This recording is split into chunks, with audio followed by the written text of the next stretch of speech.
حي على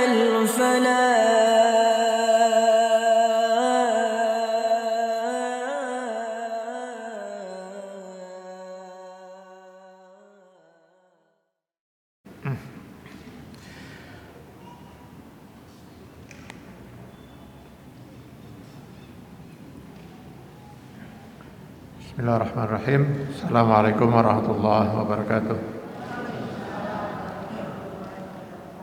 Alhamdulillahillazi an'amana bi ni'matil iman wal islam. Asyhadu an la ilaha illallah wahdahu la syarika lahu wa asyhadu anna Muhammadan abduhu wa rasuluh. Allahumma shalli wa sallim ala rasulinal karim Muhammad sallallahu alaihi wasallam wa ala alihi wa ashabihi wa man tabi'ahu bi ihsanin ila yaumiddin, amma ba'du.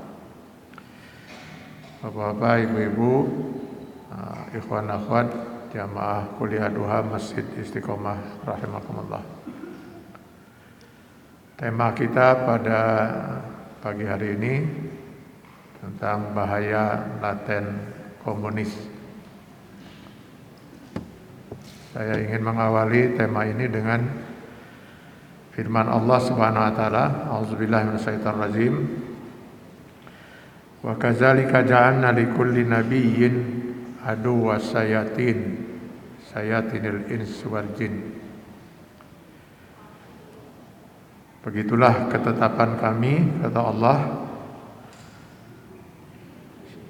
setiap nabi kami hadapkan dengan musuh-musuh yang jahat dari golongan manusia dan jin. Quran surah Al-An'am 112.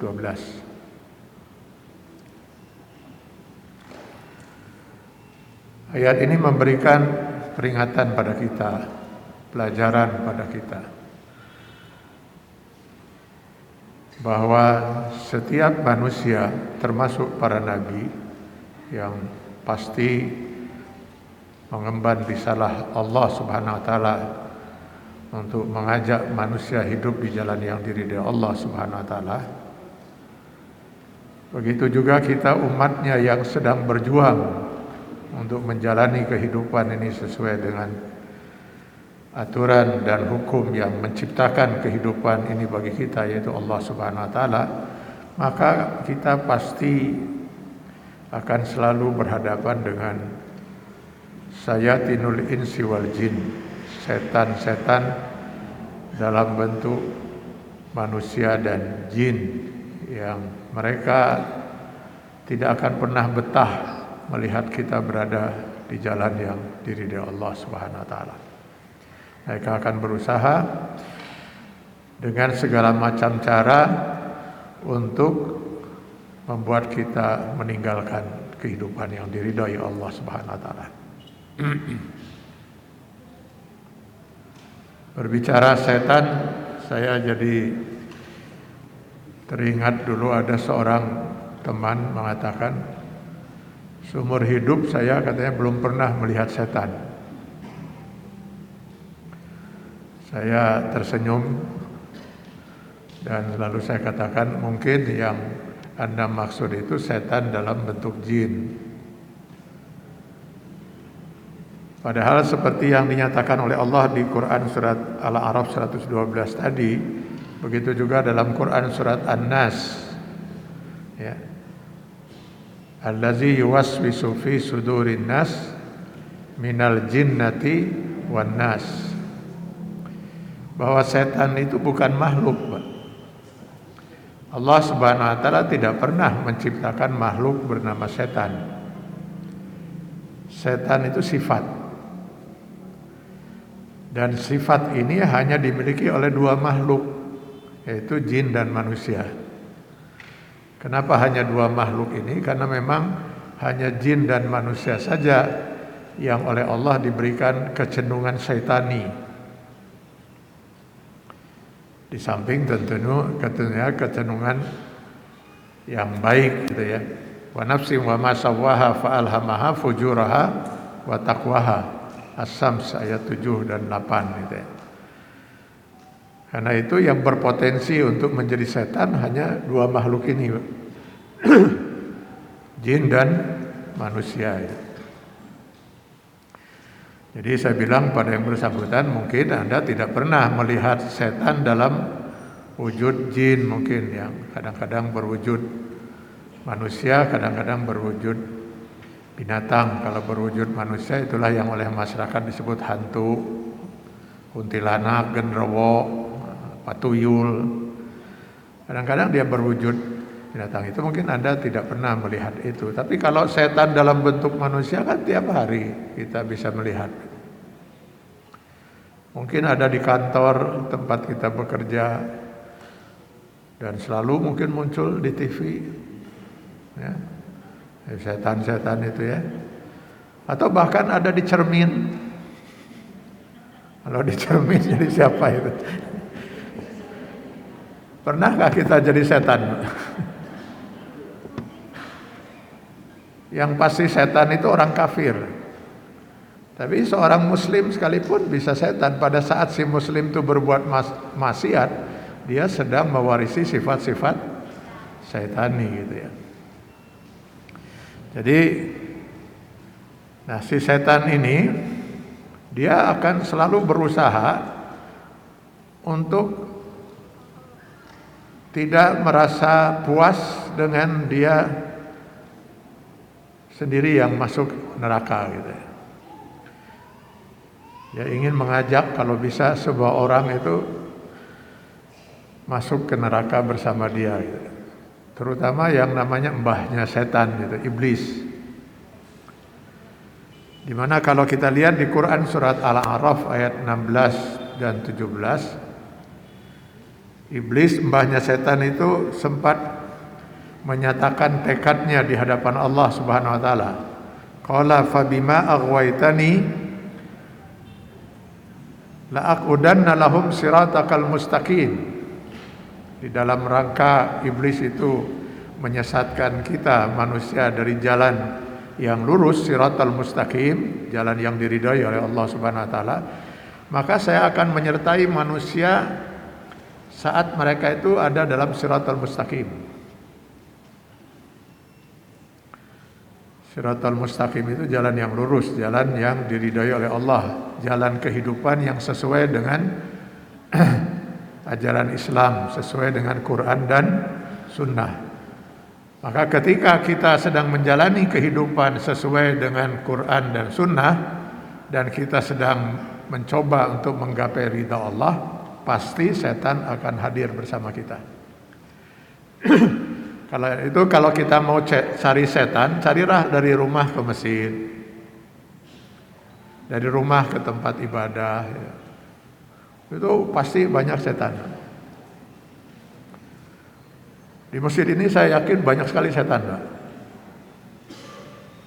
Ya insya Allah bukan yang terlihat ini, Pak. Insya Allah yang sini banyak sekali setan, Pak. Orang kadang-kadang keliru mengira kalau setan itu banyaknya di tempat-tempat maksiat gitu ya, di night club gitu kan banyak setan. Salah, Pak. Malah di night club itu tidak ada setan, Pak. Setan dalam arti iblis. Sebab si iblis ini berpikir kenaon saya kudu aya di dinya. Ngapain juga saya harus ada di sana? Sebab yang ada di sana sudah pada jadi setan semua kan itu. Tidak perlu lagi dibimbing oleh iblis gitu ya. Justru yang ada itu iblis itu di siratal mustaqim untuk menggiring manusia yang ada di jalan yang diridhai Allah agar dia meninggalkan kehidupan yang diridhai Allah Subhanahu wa taala. Nah, itu kadang-kadang kita berpikir gitu ya, kenapa untuk sholat 5-10 menit saja begitu beratnya gitu ya. Ya, berat itu, Pak. Nah, setiap kita berada di jalan yang diridhai Allah, itu pasti kita akan menghadapi godaan-godaan setan. Bahkan iblis menyatakan di ayat 17-nya itu summa la'atiyannahum min baini aydihim wa min khalfihim wa an aymanihim wa an sama'ilihim. Si mbahnya setan yaitu iblis itu dia menyatakan di jalan yang diridhai Allah itu saya akan datangi manusia dari arah depan, dari arah belakang, dari arah kanan, dan dari arah kiri. Maksudnya apa ini? Dia akan mencoba menyesatkan manusia dari segala macam arah, Pak. Nggak berhasil dari satu sisi, dia akan mencoba dari sisi yang lain. Nggak bisa dibibita oleh harta, misalnya oleh jabatan atau oleh wanita, apa saja. Atau dicoba supaya dia dirayu untuk mau minum khamar dulu atau gimana caranya.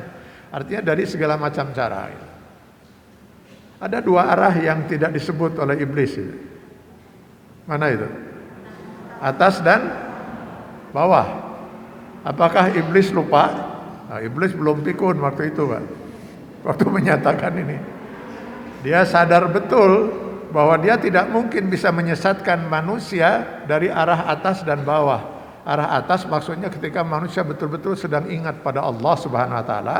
Arah bawah ketika manusia sedang sujud di hadapan Allah Subhanahu wa taala. Illa ibadaka minhumul mukhlasin, kecuali hamba-hambamu yang benar-benar ikhlas, kami tidak akan mungkin bisa menyesatkan mereka. Itu pengakuan dari iblis, ya. Jadi, setan dalam bentuk manusia itu sebenarnya jauh lebih berbahaya daripada setan dalam bentuk jin. Saya pernah mendengar itu, katanya ada orang kumpul di masjid sampai 40 orang katanya baca Yasin untuk mengusir setan dalam bentuk jin yang tidak kelihatan itu. Tapi saya belum pernah rasanya mendengar ada orang kumpul di masjid karena ingin mengusir setan dalam bentuk manusia. Padahal setan dalam bentuk manusia itu lebih berpotensi untuk menyesatkan, Pak, lebih jahat. Setan dalam bentuk jin mana bisa korupsi, mana bisa berbuat zalim sampai membunuh, nggak bisa itu, Pak. Setan dalam bentuk jin itu kemampuannya cuma yuwaswisu fi sudurinas, cuas-cuis, hanya itu aja, Pak. Sayangnya kita malah begitu luar biasa takut dengan setan dalam bentuk jin, tapi malah setan dalam bentuk manusia boro-boro takut, Pak. Datang kita hormati, kadang-kadang pakai karpet merah, ya kan? Cium tangan, bahkan berebutan ingin selfie gitu.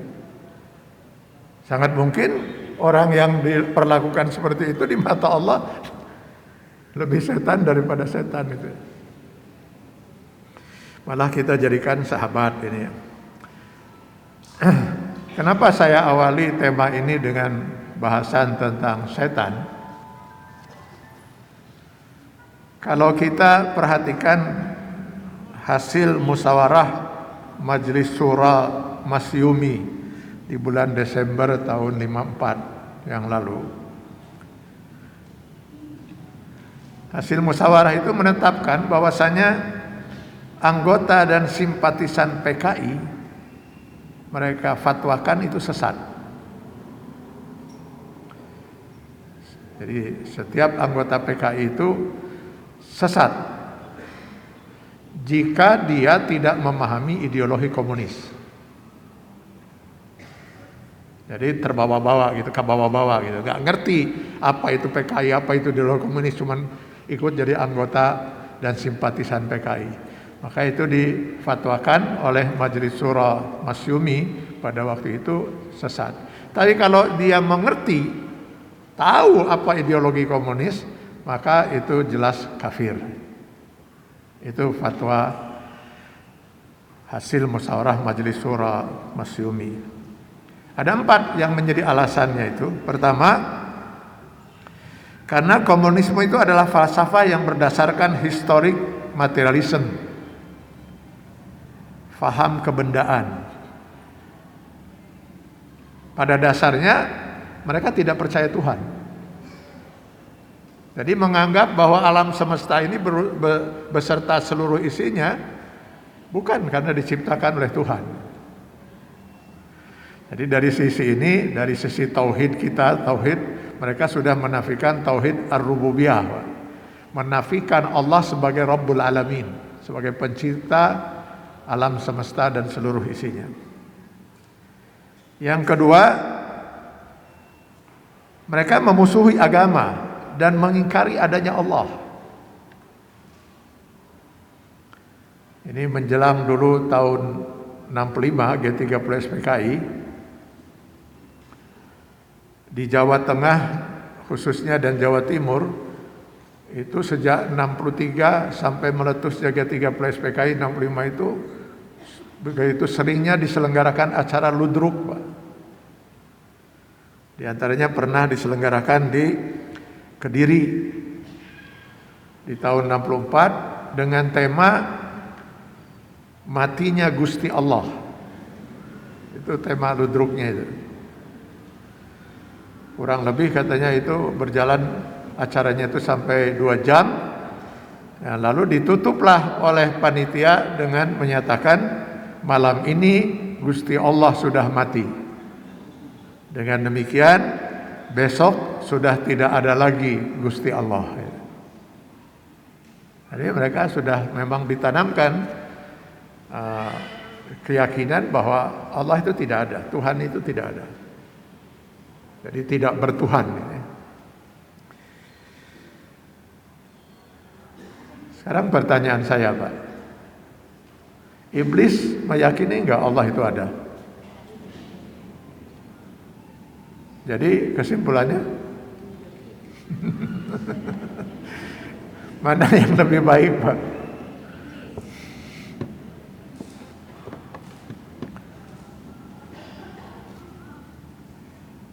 Yang ketiga, alasan Majelis Syura Masyumi menetapkan bahwa PKI atau anggota PKI dan simpatisan PKI itu sesat dan kafir karena melenyapkan ikatan keluarga dengan menjadikan wanita itu milik bersama.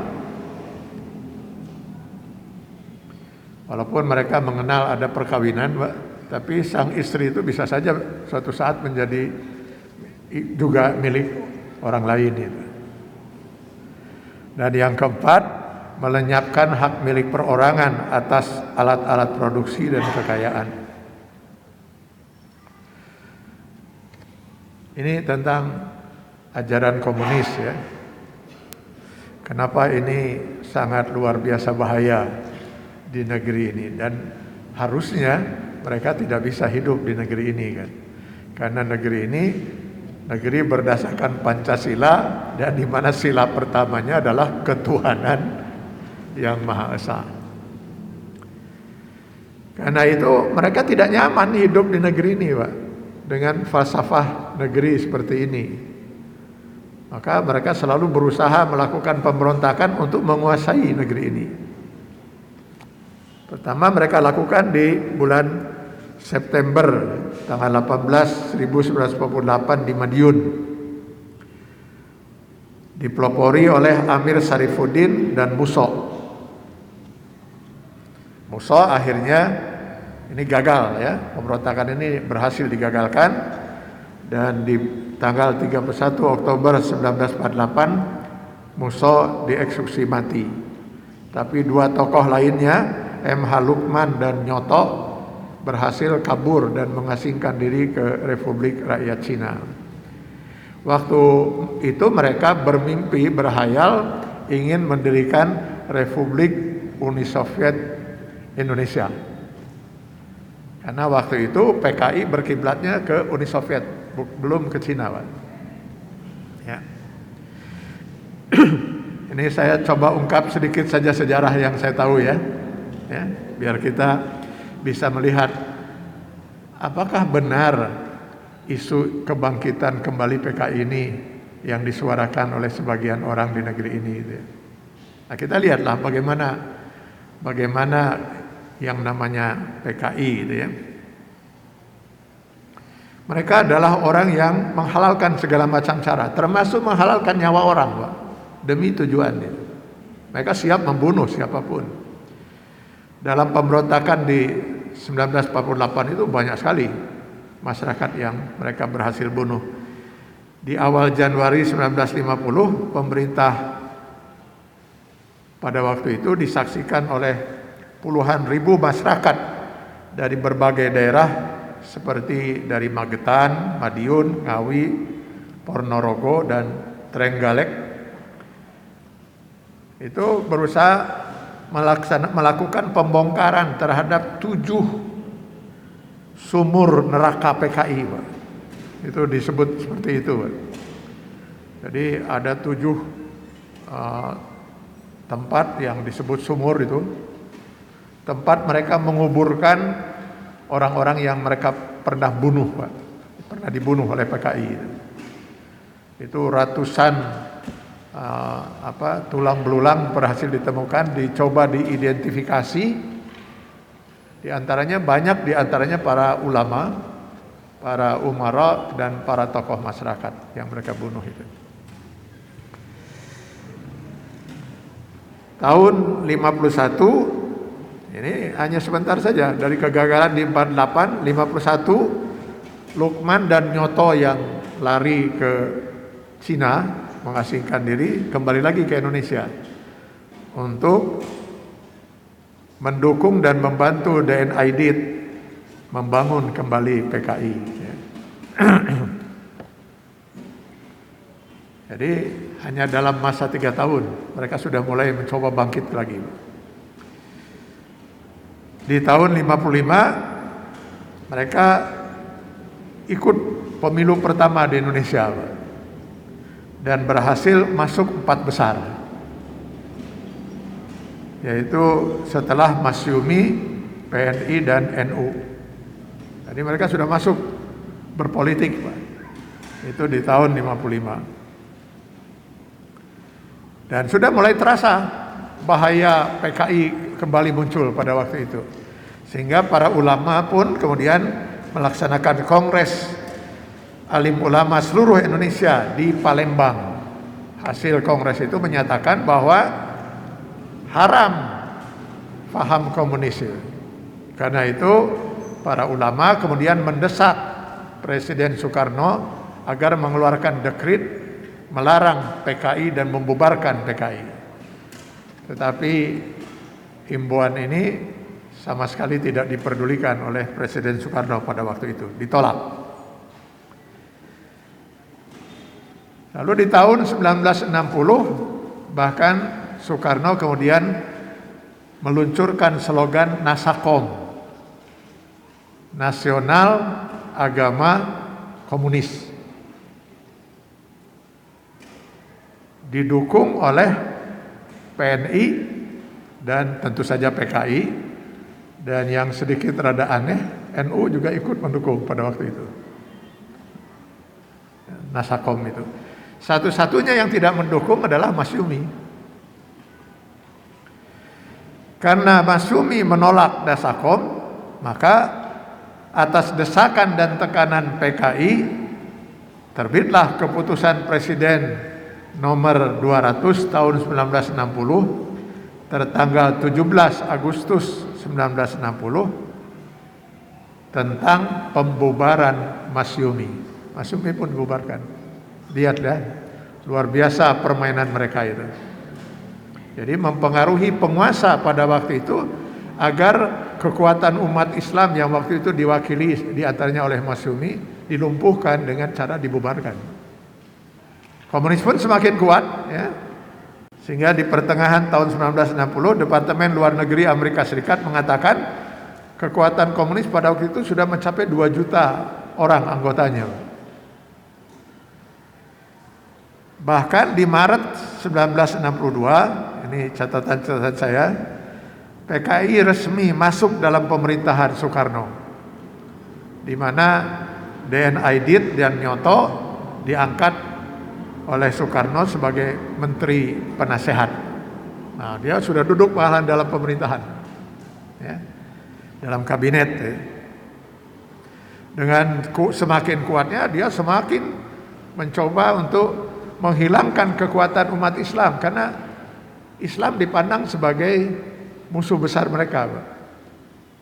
Kekuatan umat Islam ya, yang memang umat Islam yang memahami ajaran Islam dan tentu tidak bisa menerima keberadaan orang-orang yang tidak bertuhan lalu ingin menguasai negeri ini, gitu. Dan maka tahun 63 PKI berhasil menekan kembali penguasa pada waktu itu untuk mengeluarkan keputusan Presiden nomor 139 tahun 63 tanggal 10 Juli 1963, yaitu pembubaran GPII, Gerakan Pemuda Islam Indonesia. Jadi menjelang PKI sudah ada 2 ormas Islam yang berhasil dibubarkan karena tekanan PKI. Bukan hanya itu saja. Bahkan di tahun 63 tokoh-tokoh Masyumi dan tokoh GPI dan ulama yang anti PKI itu banyak yang ditangkap, Pak. Di antaranya almarhum Bapak Kiai Haji Buya Hamka, itu pernah dipenjara. Lalu kemudian ada Kiai Haji Yunan Helmi Nasution, Kiai Haji Isa Ansori, itu kita kenal ulama-ulama terkemuka ya pada masa itu. Kiai Haji Muhtar Ghazali, termasuk yang di Bandung Kiai Haji EZ Mutakin. Ini semua mereka pernah ditahan karena tegas menolak keberadaan PKI dengan nasakomnya itu. Nah setelah kuat, mereka pun kembali melakukan pemberontakan. Tanggal 30 September pagi itu para pemuda dan gerwaninya menyelenggarakan demonstrasi besar-besaran di Jakarta untuk mengalihkan perhatian masyarakat Indonesia. Sementara malamnya tanggal 30 September mereka melakukan pembantaian gitu, terhadap 6 jenderal TNI Angkatan Darat gitu ya. 1 perwira dan seorang anak kecil putri dari Jenderal A.H. Nasution yang ikut menjadi korban, yaitu Ade Irma Suryani. Nah, ini para jenderal ini kemudian dikuburkan di sumur di daerah Lubang Buaya, daerah Halim ya. Tanggal 22 November 1965 Aidit ditangkap, diadili dan kemudian dihukum mati, Pak. Kemudian tanggal 5 Juli setelah kekuasaan dipegang oleh Presiden Soeharto lewat Super Semar ya, maka terbitlah ketetapan MPRS nomor 25 tahun 66 ditandatangani oleh Ketua MPRS RI pada waktu itu Jenderal TNI A.H. Nasution tentang pembubaran PKI dan larangan paham komunisme, Leninisme dan Marxisme. Dengan demikian, maka PKI sudah tidak boleh lagi hidup di negeri ini. Ya, gitu kan? Paham komunis sudah tidak boleh lagi ada di negeri ini gitu. Pertanyaannya sekarang, betulkah PKI ini sudah tidak ada di negeri ini? Betulkah paham komunis ini sudah tidak ada lagi diyakini oleh penduduk negeri ini? Nah, ini khususnya di bulan September ini seringkali terjadi perdebatan di kalangan para tokoh masyarakat, para ulama yang mencoba mengingatkan, di satu pihak mengingatkan tentang awas bahaya laten komunisme ya. Sementara satu pihak mengatakan ini orang-orang yang sering mengangkat isu-isu komunis ini orang-orang yang gak ada kerjaan. PKI sudah gak ada, PKI sudah mati, PKI sudah tidak laku lagi. Ini hanya menghayal saja, gitu kan? Ada suara-suara seperti itu kan, yang kita dengar. Bahkan ada seorang yang kemudian dengan lantang menyatakan, tunjukkan kepada saya mana orang-orang PKI itu. Ironisnya, orang yang dengan suara lantang mengatakan mana tunjukkan, itu pernah kita saksikan di TV. Muncul di sebelahnya anak PKI, anak PKI Ripka Ciptani. Ada di sebelahnya anak PKI yang sempat mengarang sebuah buku, Aku Bangga sebagai anak PKI. Lalu dia menyatakan bahwa sekarang ini anak cucu dan simpatisan PKI itu jumlahnya mencapai 20 juta ada di Indonesia ini, yang masih berpegang teguh dengan ideologi komunis. Ini yang menyatakan anak PKI, Pak. Anak PKI sendiri yang menyatakan bahwa masih ada 20 juta diperkirakan yang masih berpegang teguh dengan ideologi komunisme. Kira-kira Bapak Ibu percaya nggak dengan pernyataan Ripka ini? Ya, mestinya orang-orang PKI itu selalu bersikap munafik ya, selama mereka belum berkuasa itu ya. Ini sudah terbuka pernyataan itu gitu. Lalu bagaimana mungkin sekarang ada orang ingin menafikan pernyataan tersebut, padahal pernyataan ini dinyatakan oleh anak PKI yang tentu dia punya dasar untuk membuat pernyataan semacam itu. Memang kalau kita perhatikan di masa Orde Baru dan di masa reformasi, PKI itu tiarap mereka. Terlebih di masa Orde Baru itu ya. Masa Pak Soeharto itu memang luar biasa tegas itu, nggak memberi peluang sama sekali sedikit pun PKI itu untuk bangkit gitu ya. Nah, mulai rame isu bangkitnya PKI itu, kalau saya perhatikan itu menjelang Pilpres 2014. Ya. Nah, itu mulai rame lagi isu bangkitnya PKI karena mulai tercium aroma-aroma bau amis PKI itu yang digaungkan dalam masa kampanye oleh mereka yang mengaku sebagai tim sukses dari calon tertentu gitu. Di mana baunya itu terasa? Ketika mereka menjanjikan, jika calon kami ini menang, maka kami akan berjuang dan memperjuangkan. Pertama, kolom agama dalam KTP harus dihapus. Nah, ini masalahnya kenapa itu? Timbul pertanyaan kan? Kenapa? Mungkinkah sekarang pertanyaannya ini ya? Ini kan kita menduga-duga kan ya? Kita menduga-duga ya tentang bangkit dan tidaknya kembali komunis itu. Pertanyaannya, mungkinkah yang mengusulkan agar kolom agama dalam KTP itu dihapus, mungkinkah itu diusulkan oleh orang yang beragama? Rasanya nggak mungkin, Pak. Mau apapun agamanya, mau Islam, mau Kristen, mau Protestan, Katolik, mau Hindu, mau Buddha, ngapain juga mereka harus mengusulkan kolom agama itu dihapuskan? Itu penting, Pak. Penting untuk menunjukkan identitas seseorang. Lalu siapa sekarang yang mengusulkan ini, Pak? Siapa yang ingin agar kolom agama dalam KTP itu dihapus? Kalau bukan orang yang tidak beragama. Orang yang selama ini bingung, Pak. Ketika harus mengisi kolom agama di KTP itu harus mengisi agama apa? Sementara di tahun 1966, Presiden Soeharto, pemerintah pada waktu itu menetapkan semua warga negara harus beragama. Itu pada masa Orde Baru, Pak. 1966. Hanya 1 tahun setelah G30S PKI berhasil dilumpuhkan itu ya. Terbit peraturan semua warga negara harus beragama. Jadi harus beragama, berarti harus mencantumkan di kolom KTP itu agamanya apa kan itu. Maka menurut seorang ahli sejarah Robert Cribb dalam bukunya di Indonesia Killing, terbitnya peraturan itu menyebabkan ada 2,8 juta orang berpindah agama serentak cepat pada waktu itu. Berpindah agama menjadi Kristen, baik Protestan maupun Katolik. Terutama sekali di daerah Jawa Timur, Timur Timur dan Sumatera Utara.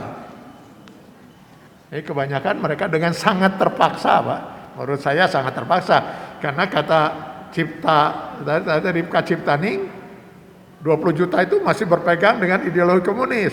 Karena kewajiban bahwa setiap orang itu harus beragama, mereka pura-pura harus beragama Pak, untuk mengisi KTP itu tadi. Itu karena tidak boleh PKI itu masih hidup di negeri ini, kan itu aturan TAP MPRS nomor 25 tahun 66 itu. Lalu mereka memilih ya sudahlah, masuk Kristen saja gitu. Kenapa mereka tidak memilih masuk Islam? Paling tidak ada 2 alasan utama. Islam musuh terbesar mereka. Bagaimana mungkin mereka, mungkin jijik mereka untuk masuk Islam, menyatakan diri masuk Islam, walaupun hanya sekedar bermunafik. Ya. Dan yang kedua, karena mereka masuk agama itu hanya bersikap untuk munafik, Pak, hanya sekedar untuk memenuhi persyaratan harus beragama gitu kan. Maka untuk bermunafik kalau masuk Islam susah, Pak. Seorang muslim ya paling tidak sholat 5 waktu gitu kan, ketahuan makanya anak muslim itu sholat. Masa di bulan Ramadan muslim tidak saum gitu. Masa orang muslim sekaya itu haji tidak naik haji kan, itu sulit mereka untuk bermunafik. Tapi kalau mungkin masuk agama lain lebih mudah mereka untuk bisa bermunafik gitu ya. Ini kita melihat ya indikasi-indikasi ya. Jadi kita melihat ini dalam bentuk kewaspadaan sebenarnya. Dan mudah-mudahan ini bagian dari kewaspadaan kita umat Islam untuk negeri ini. Kita tidak ingin sampai terulang lagi sejarah PKI kembali bangkit lagi ya. Karena memang PKI adalah musuh kita semua. Ya. Yang janji yang kedua adalah bahwa kalau mereka menang, mereka akan memperjuangkan untuk menghapus perda-perda syariat. Perda-perda syariat, terutama syariat Islam yang diperjuangkan oleh umat Islam luar biasa bertahun-tahun, itu mereka akan hapus, dan ternyata beberapa di antaranya sudah berhasil dihapus ini. Lalu mereka juga berjanji bahwa akan berjuang untuk menghapus TAP MPRS nomor 25 tahun 66 tentang pembubaran PKI dan larangan faham komunisme, Leninisme dan Marxisme. Ini pun sudah berkali-kali mereka perjuangkan. Dan gak mungkin ada yang memperjuangkan ini kecuali ya orang komunis kan, Pak. Ini kan wajar saja orang menyimpulkan seperti ini kan, Pak. Karena bagaimana mungkin ada orang beragama lalu mempersoalkan TAP MPRS ini untuk dihapus. Justru itu yang menjadi pegangan kita untuk menjamin bahwa PKI ini tidak akan bangkit lagi di negeri ini kan. Kemudian janji mereka juga yang saya masih ingat itu bahwa nanti presiden yang terpilih itu akan didesak untuk berpidato menyatakan permintaan maaf terhadap anak-anak PKI gitu. Konon ini juga sudah mereka perjuangkan tapi tidak pernah berhasil. Siapa pula yang mau menyatakan itu kan, itu karena itu bertentangan sekali ya. Jadi Bapak dan Ibu sekalian, memang kita merasakan, jadi tidak salah kalau kita menganggap aroma PKI ini memang sudah tercium gitu. Bahkan sudah rasanya bukan hanya tercium lagi, sudah ada bau amis-amisnya PKI itu sudah terasa. Lebih-lebih belum lama ini kita melihat di RUU HIP. Masih ingat itu ya? Ini masih segar ingatan kita ya tentang RUU HIP yang salah satu di antaranya itu tujuannya adalah untuk merubah Pancasila menjadi Trisila dan akhirnya menjadi Ekasila, gotong royong. Apa yang hilang? Ya hilang semua sila-sila itu, Pak. Terutama sekali hilanglah sila ketuhanan yang Maha Esa. Sekarang pertanyaannya, Pak, mungkinkah ini semua dilakukan oleh orang-orang yang beragama, Pak? Ya kalaupun yang menyuarakan itu orang yang beragama, pasti ini adalah orang yang mendapat pengaruh luar biasa dari orang yang tidak beragama. Karena setiap orang yang beragama tentu merasa nyaman betul kalau negeri ini berdasarkan ketuhanan yang Maha Esa, falsafah negeri ini berdasarkan ketuhanan yang Maha Esa. Karena agama bagi setiap orang yang beragama harusnya menjadi cermin kehidupan itu ya. Cermin kehidupan kita dalam pribadi maupun dalam kehidupan bermasyarakat beragama. Karena itu RUU HIP ini ditentang oleh masyarakat, umat Islam khususnya, para tokoh masyarakat, para ulama, termasuk Majelis Ulama Indonesia. Sungguh sangat keras sekali pernyataan Majelis Ulama Indonesia pada waktu itu gitu. Artinya tidak bisa RUU ini diundang-undangkan itu dengan konsep RUU yang semacam itu gitu. Karenanya maka RUU ini sementara tiarap. dengan bermetamorfose dengan nama RUU BIP. Itu kalau sudah BIP ini kita jadi ingat ada BPIP ya. Masih ingat itu ada lembaga BPIP ya. Yang kalau ingat lembaga ini lalu kita teringat dengan kepala BPIP yang sempat menyatakan di awal dia menjabat sebagai kepala BPIP bahwa agama adalah musuh terbesar Pancasila. Heboh lagi gitu ya. Memang di rezim ini memang kita sering diberi kejutan-kejutan yang luar biasa ya. Ada RU yang begini, ada pernyataan kepala BPIP yang seperti itu ya. Jadi wajarlah kalau kita umat Islam sering terkejut gitu ya. Lalu sekarang kemudian sudah mulai kita lihat sudah lama ini ya. Sudah mulai lama ada upaya orang untuk memisahkan kita khususnya umat Islam dari agama yang kita yakini. Jadi mereka mencoba berupaya agar kita meninggalkan sebagian dari ajaran Islam gitu. Dengan mengisukan masih isu-isu lama komunis dulu, bahwa Islam itu adalah agamanya orang Arab. Nah itu kan gitu. Itu tahun 60-an kan seperti itu, Pak. Bahwa Islam itu agamanya orang Arab yang sebenarnya ajarannya itu tidak sesuai untuk ada di negeri kita, di negeri Nusantara ini. Sehingga muncullah ya bahwa masih ingat gak dulu itu ada seorang kiai muslim ya, kiai muslim ini, emangnya ya kiai nulain muslim itu, yang boleh jadi mungkin ya, ini dugaan saya, boleh jadi dia terpengaruh oleh pemikiran-pemikiran komunis semacam ini ya. Boleh jadi ya, mungkin saya nggak tahu ini, tapi yang pasti diantaranya kelihatan sekali kok seperti anti yang berbau Arab gitu. Sehingga pernah mengusulkan sang kiai ini agar Assalamualaikum diganti. Masih ingat gak itu? Masih ingat ya? Assalamualaikum diganti dengan ucapan yang lebih berbau Nusantara lah gitu ya. Misalnya selamat pagi kan itu. Jadi kalau pagi, kalau siang selamat siang. Selamat malam kalau malam gitu ya. Padahal kita sebagai seorang muslim yakin betul Pak, ucapan Assalamualaikum ini bagian dari ibadah ya. Dan bagian dari sholat kita Pak. Nah, kalau mau diganti jadi selamat pagi seperti itu, nasi kiai ini nanti gimana kalau sholat Pak?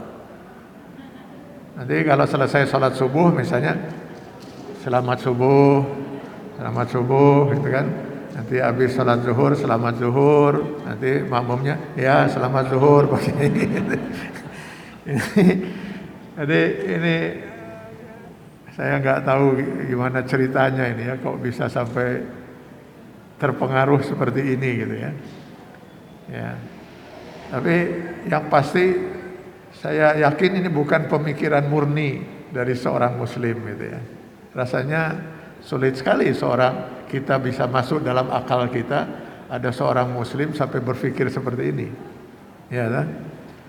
Ini mungkin pengaruh-pengaruhnya itu. Lalu bahwasanya baca Al-Quran itu tidak harus dengan bahasa Arab. Ya. Ini sedikit demi sedikit kita mau dijauhkan dari agama Islam gitu ya. Tidak usah dengan bahasa Arab, tapi pergunakanlah bahasa Nusantara gitu. Bahasa Indonesia, bahasa Sunda, agar bisa lebih dimengerti dan dihayati Pak.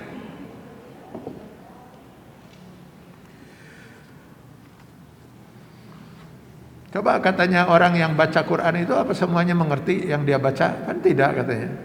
Coba pakai bahasa Indonesia, pasti ngerti katanya.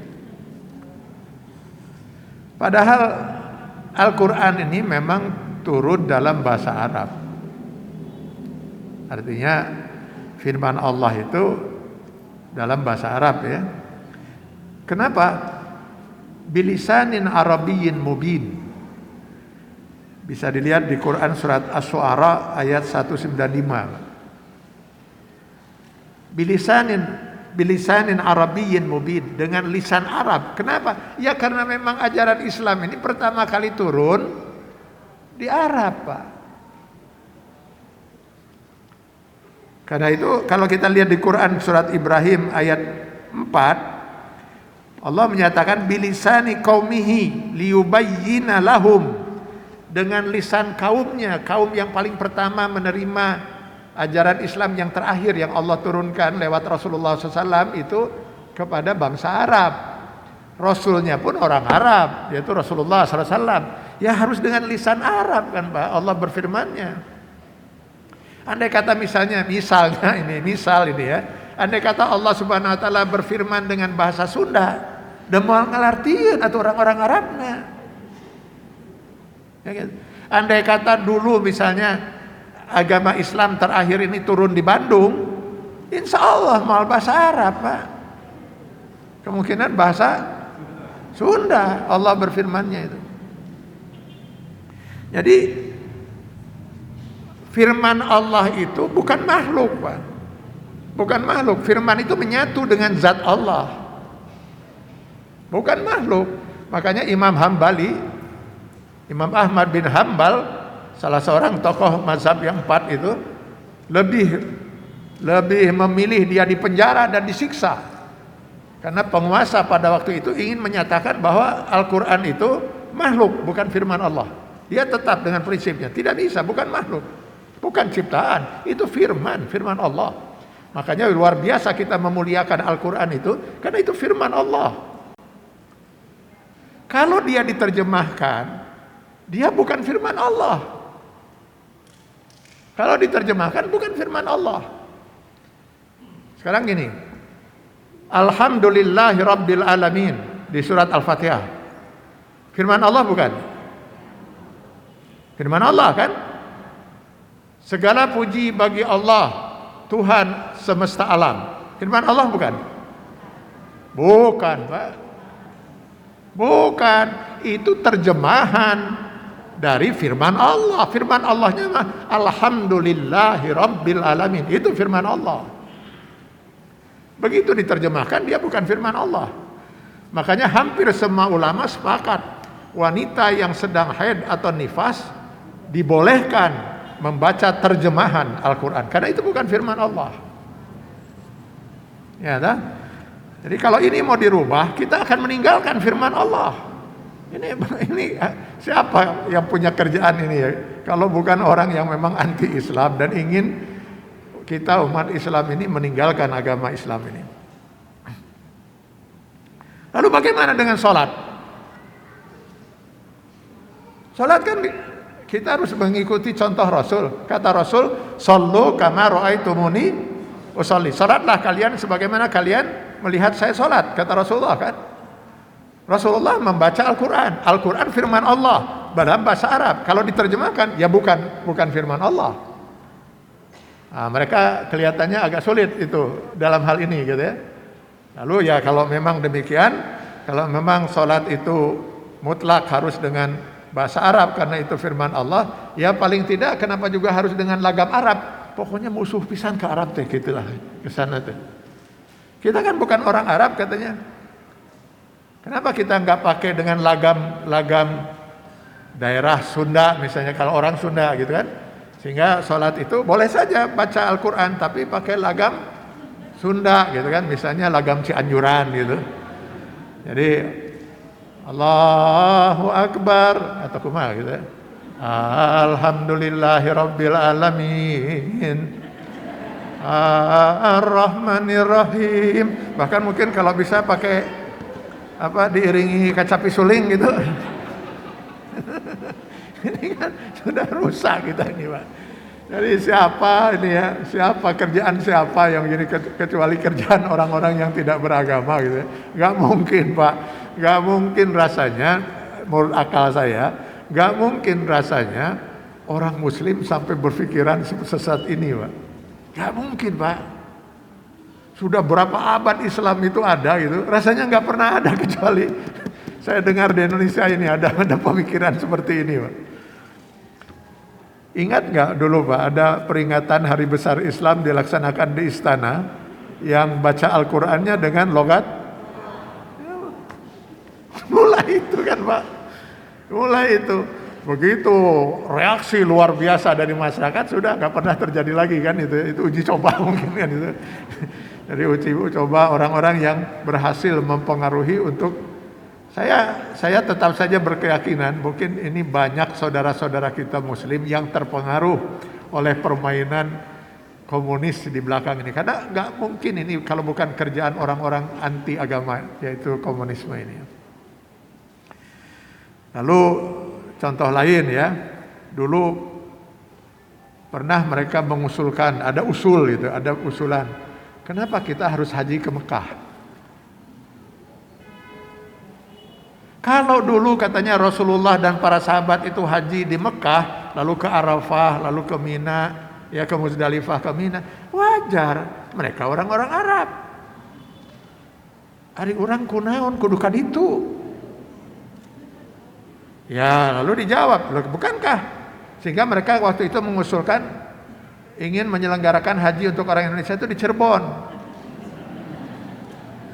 Kita siapkan katanya tanah kosong, lalu kita buat katanya, sok naon perlu yang diperlukan apa? Kenapa kita harus pergi ke Mekah? Kan Ka'bah ada di Mekah. Ari Ka'bah naon?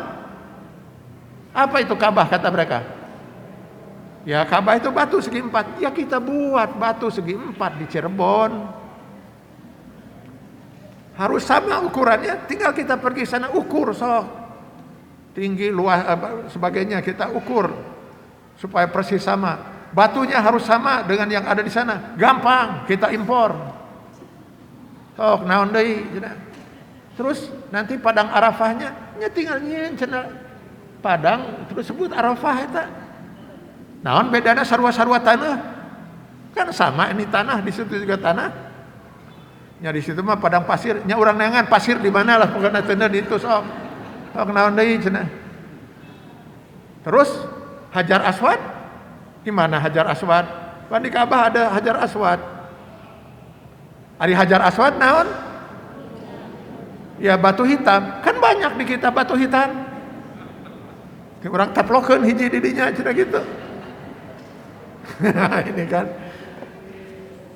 Tapi ya akhirnya ide mereka itu punah dengan sendirinya ketika ditanyakan kepada mereka, lalu cai zam-zamna di mana? Bingung mereka, benyanya si Jam-Jam nanti mana? Soal bisa itu Pak.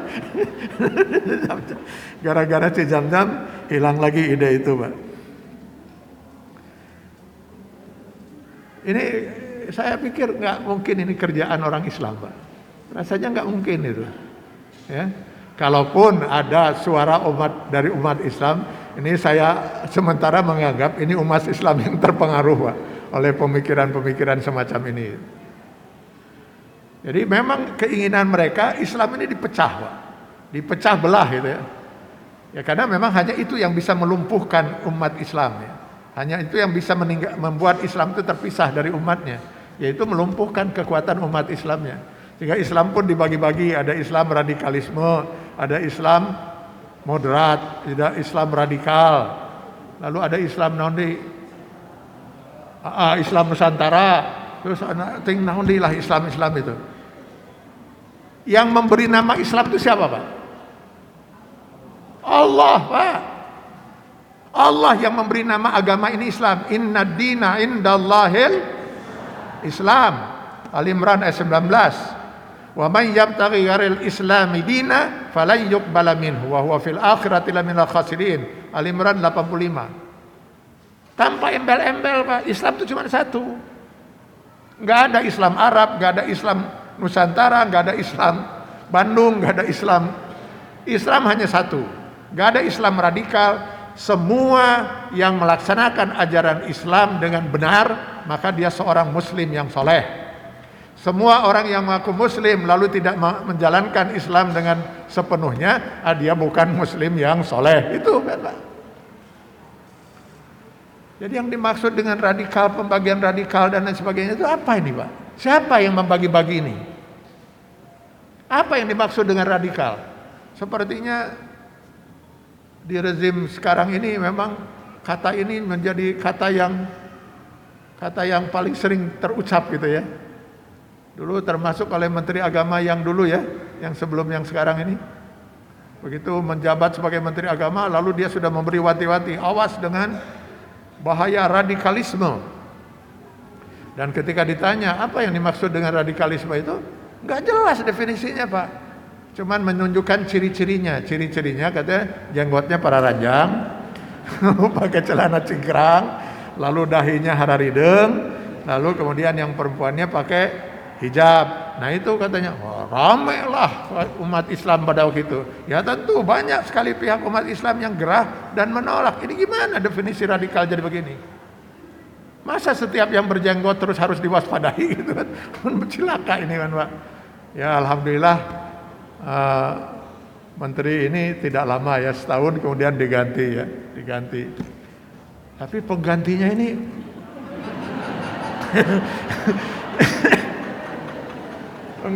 ini baru lagi menjabat tiba-tiba sudah menyatakan akan membela aliran sesat Ahmadiyah dan Syiah. Rame lagi kan umat Islam itu. Ya Allah, cobalah presiden ini tolonglah dalam memilih kabinetnya itu, pilihlah orang-orang yang tidak membuat kegaduhan di negeri ini ya. Kita ini sudah repot Pak dengan segala macam urusan di negeri ini. Ekonomi sudah susah kan itu. Pandemi belum juga bisa diatasi, belum bisa berakhir. Cobalah kita diberi ketenangan itu. Jangan para pejabat ini bahkan membuat kegaduhan terus gitu ya, membuat hal-hal yang sangat riskan, sangat rawan untuk menimbulkan keresahan bagi orang yang beragama, isu-isu semacam ini gitu ya. Termasuk ini jilbab. Jilbab itu katanya budaya Arab. Jilbab itu budaya Arab. Jadi kalau budaya Nusantara itu kebaya.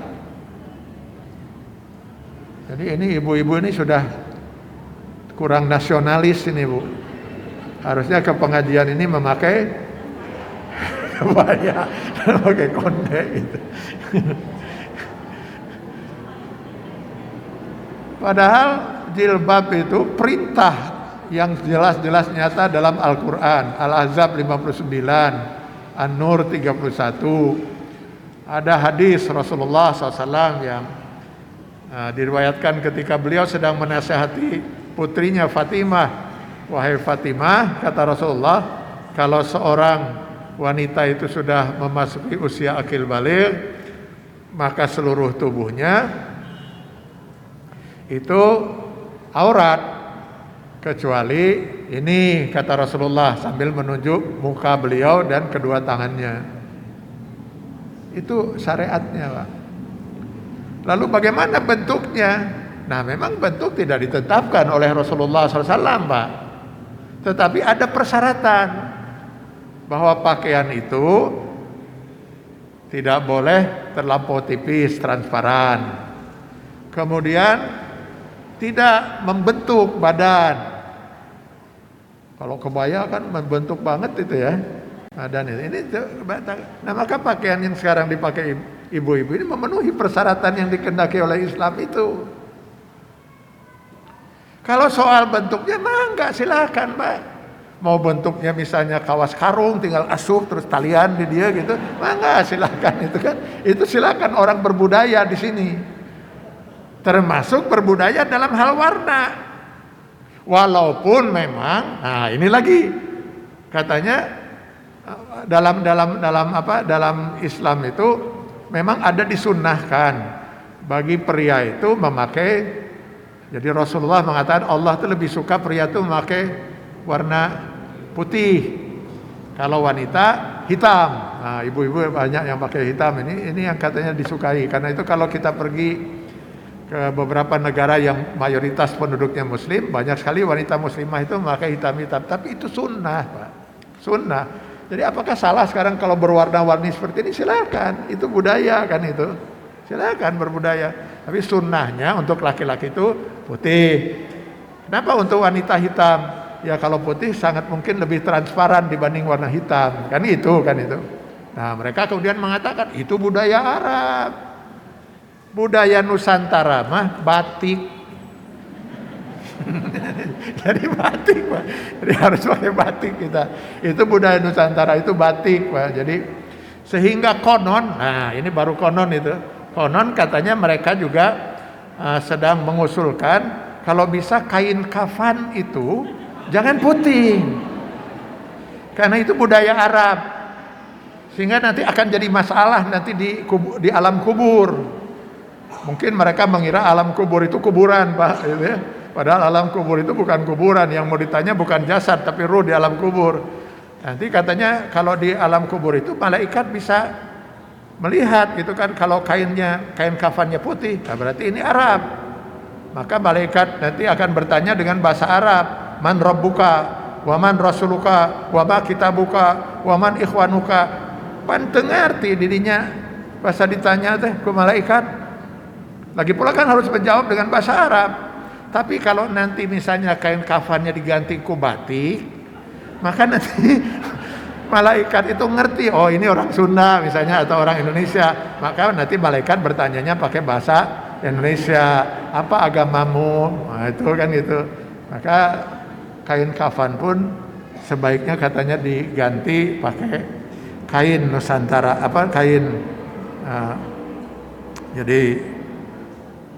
kubatik, Pak. Bapak Ibu yang saya hormati, saya rasanya sudah terlalu melebihi waktu yang disiapkan. Tapi ada satu hal yang saya lihat lagi di akhir-akhir ini, Pak, yang menjadi alasan kita semakin khawatir gitu ya. Komunis ini khawatir rasanya bangkit kembali gitu ya.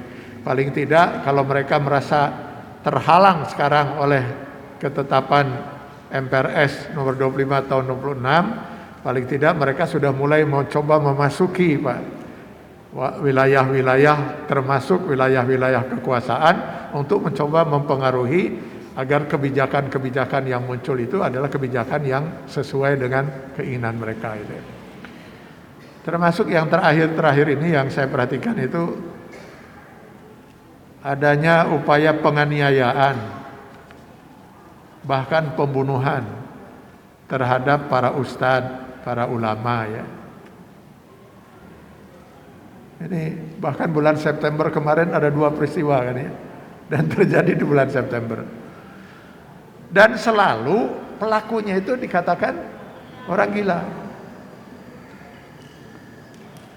Jadi kita ingat juga zaman dulu itu ya, zaman dulu menjelang 65 itu kita dibuat resah dengan situasi isu-isu fitnah semacam ini gitu. Nah pertanyaannya sekarang, pertanyaan yang sederhana gitu. Kenapa orang gila itu selalu ingin membunuh ulama, Pak? Dan ini kan jadi pertanyaan juga kan, Pak. Apa dosa para ulama kepada orang gila, Pak? Kuno itu orang gila teh mau didendam-dendam tinggal ke ulama. Apa dosa para ulama, para ustadz pada orang gila kan itu? Itu pertama. Yang kedua, bagaimana orang gila bisa membedakan ia ulama dan ini bukan ulama? Yang membedakan harusnya bukan orang gila kan itu. Karena itu tentu saja kita sangat sependapat dalam hal ini dengan Menko Polhukam Mahfud MD yang kemudian mengingatkan kepada aparat agar tidak terburu-buru menyatakan mereka ini sebagai orang gila. Biarlah pengadilan nanti hakim yang menetapkan setelah ada bukti pemeriksaan dan sebagainya, betulkah mereka itu orang gila atau tidak gitu. Jangan sampai para ulama terus menjadi korban dan pelakunya bebas karena dinyatakan sebagai orang gila. Bapak, Ibu dan saudara-saudara sekalian, saya kira inilah yang ingin saya sampaikan gitu ya. Tidak ada niat kita kecuali ingin agar kita waspada. Dan mudah-mudahan ini sebagai sumbangsih kita juga kepada negeri ini, agar kita semua waspada, umat Islam dan negara harus waspada. Karena aroma ini memang sudah sangat terasa gitu ya. Bagaimanapun kita harus waspada karena komunis adalah musuh agama dan musuh negeri ini.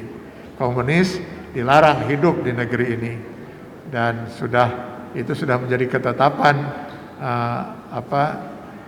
MPRS tahun nomor 25 tahun 66. Sehingga kita harus waspada untuk tidak memberikan peluang sedikit pun kepada komunis untuk kembali bangkit dan membuat kerisuhan kembali seperti yang pernah mereka lakukan pada masa-masa yang lalu.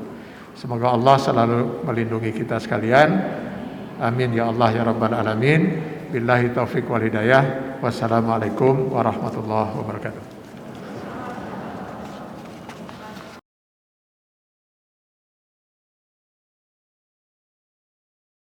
حي